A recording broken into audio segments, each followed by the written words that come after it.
So this is the area that Pleasant Hill Goshen Fire and Rescue serves. As you can see, there's U of O up there in the northwest corner of the map, and we have three fire stations with which we serve, this area down here. Mount Pisgah is not actually within the legal boundaries of our fire district, but as you can see, we basically surround it on all the sides that you can actually get to it from. So we end up providing rescue service on Mount Pisgah as well. That's another, I suppose, of the technical rescue type situations that we do. We have, some basic rope capabilities, and we also have an ATV style vehicle, a side by side ATV style vehicle that has the ability to put a backboard on it, so we can carry people down, and we'll carry maybe about 5 people on average per year down off of Mount Pisgah, who've injured themselves up there or have had a medical emergency and need to be brought down to the parking lot to be taken by the ambulance or just removed from the situation. So going into some of the products that we're going to, that I create for different capacities. Here's if you see it on the right of your screen, is a district overview map that I created for Clackamas Fire District. This is basically a really common type of product that districts like to have for their homepage and whatnot. With a special district in particular, people aren't necessarily always aware of exactly what the boundaries are of the district and what area that specifically is.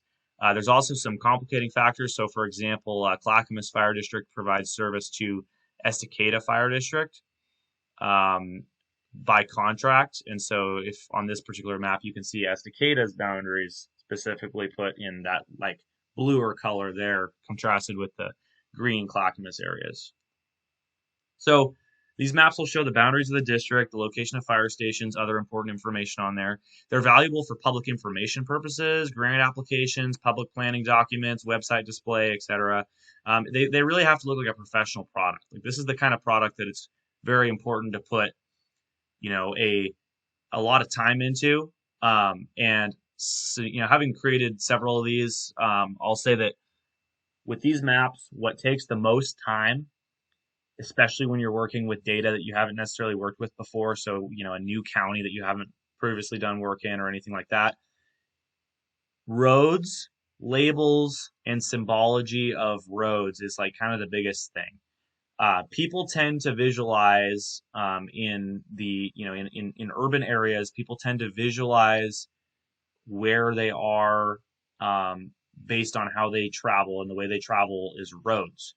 So when you have, a map that is supposed to be showing, where certain things are, the way people are going to orient themselves on that map and deal with that is by specifically looking at roads that, major roads or roads that they are familiar with, and kind of orienting that to where they're at or where certain things are on the map. So it's really important that you go in and you take the time to, make sure that the labels look good and that they're very, easy to visualize, that you have different symbology for different like classes of roads. So for example, on this map that you're looking at, you'll see that interstates are symbolized with that, darker blue color, whereas, U.S. routes and state highways are going to appear with that yellow. That contrasts from the arterial major roads, which are the, things like Redland Road down there, Springwater Road, Clackamas River Drive, Sunnyside Road, etc. And so those are, obviously important factors as well.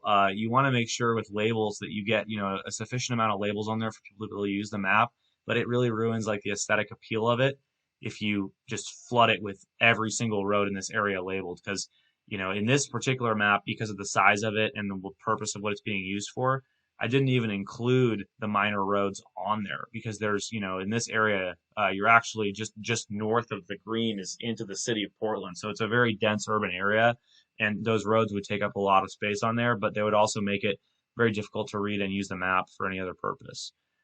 You also see in the background what's called a hill shade that shows, basically elevation and changes in elevation, and applies a shading to that to let people see some of the like topographical differences on there.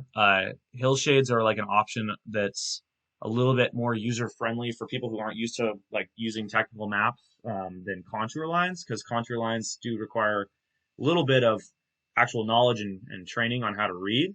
But if you look at the southeast corner of this map with the hillshades, you can really start to see some of the um, really deep canyons that are down in that area, um, and whatnot. That really steep terrain down there, a lot of that burned during the Riverside fire this summer down in that area.